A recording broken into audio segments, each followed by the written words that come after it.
Court کا order اور جو انہوں نے فلاز لا کے بھی آئیڈینٹیفائی کیا اور حکومت کی آنیاں جانیاں جو نظر آئیں کچھ 6 سمریاں، 3 پہلے اور 3 عدالت کے اندر. جی تو ہاؤ وڈ یو ڈسکرائب؟ بسم اللہ الرحمن الرحیم. دیکھیں سب سے پہلے تو میں بھی بالکل شائستہ پرویز صاحبہ کی بات کو آگے بڑھاتے ہوئے 16 دسمبر کا جو دل خراش واقعہ پیش آیا اے پی ایس کے جو سانحہ ہے اس کو کبھی بھی یہ قوم نہیں بھول سکتی، اور یہ زخم آج بھی ہمارے دلوں میں ویسے ہی تازہ ہیں، اور یہ صرف الفاظ نہیں ہیں، یہ ان ٹرو اسپرٹ اور ایموشنلی ہم ان چیزوں کو آج بھی فیل کرتے ہیں، اور بہت تکلیف ہوتی ہے کہ ان معصوم بچوں نے کسی کا کیا بگاڑا تھا جو دشمن کی نظر ہو گئے. تو میں سمجھتی ہوں کہ ایک تو یہ اس حوالے سے یہ دن ہمارے لیے بہت ہی زیادہ تکلیف کا دن ہے، اور ان فیملیز کے ساتھ جو گریوڈ ہیں، جن کے بچے اس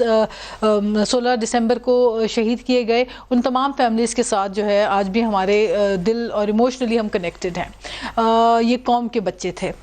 اچھا، اب آگے آج کی جو یہ آپ بات کر رہے ہیں ورڈکٹ کی، تو دیکھیں بات یہ ہے، بالکل یہ درست ہے کہ حکومت نے ایک ایسی چیز کو جو کہ خود علی ایوان صاحب بھی کہہ رہے ہیں کہ یہ کوئی پہلی دفعہ نہیں ہوا، ایکسٹینشن اس سے پہلے بھی ہوتے رہے ہیں، مگر اس کا جو طریقہ کار ہے، اس کا جو پروسیجر ہے جس کی آپ بھی بات کر رہے ہیں، آئیڈینٹیفائی کر رہے ہیں کہ 6 دفعہ جو ہے وہ سمری کی آنیاں اور جانیاں لگی رہی، تو یہ ساری چیزیں جو ہے یہ ایک انپریپیئرڈ وے اور ایک نان سیریس ایٹیٹیوڈ، ایک بہت ہی سیریس اور اہم مسئلے کو لے کر اتنا غیر سنجیدہ رویہ اور ایک جو بیہیویئر ہے، اور پلس یہ کہ جو لا منسٹری کی جانب سے میں سمجھتی ہوں یہ بہت بڑی نیگلیجنس برتی گئی. اور پھر کبھی صدر مملکت صاحب کہتے ہیں ان کے انٹرویوز، وزیر اعظم کا تو خیال تھا کہ اس کے پیچھے مافیاز ہیں اور ملک دشمن عناصر ہیں، تو ان کو آج شکست ہو گئی. تو آپ لوگوں کا کہا تھا یہ جو سمری وہاں درخواست لے کے جو گئے تھے کہ آپ چیک کریں کہ یہ ایکسٹینشن ہو سکتی ہے کہ نہیں ہو سکتی. دیکھیں ایک تو میں سمجھتی ہوں پیپلز پارٹی یا پی ایم ایل نے مل کے ان کو بھیجا، ان صاحب کو جو اگلے دن بھاگ گئے عدالت سے. ایک تو میں سمجھتی ہوں کہ ایک جو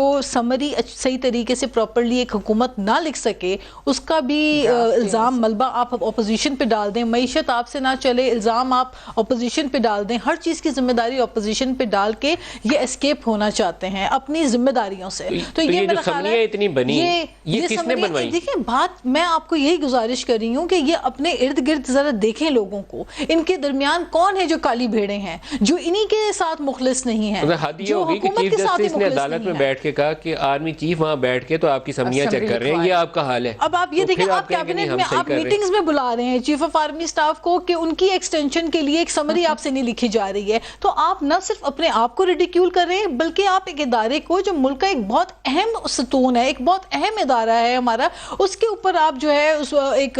کورٹ میں جو آپ نے ایک تماشا بنا کے رکھا. میں سمجھتی ہوں بڑے افسوس کی بات ہے، اور یہ حکومت کی انکمپیٹنس جو ہے وہ آپ کے سامنے کھل کے آئی ہے. But again I would say کہ اپنی غلطیوں کا ملبہ دوسروں پہ ڈالنے کے بجائے، اپوزیشن پہ ڈالنے کے بجائے، یہ اپنے لیفٹ رائٹ دیکھیں کہ ان کے درمیان ان کی کابینہ میں بیٹھے ہوئے کالی بھیڑیں کون ہیں جو ان کو خود بار بار جو ہے ان کی انسلٹ کروا. بھیڑ ہے اس میں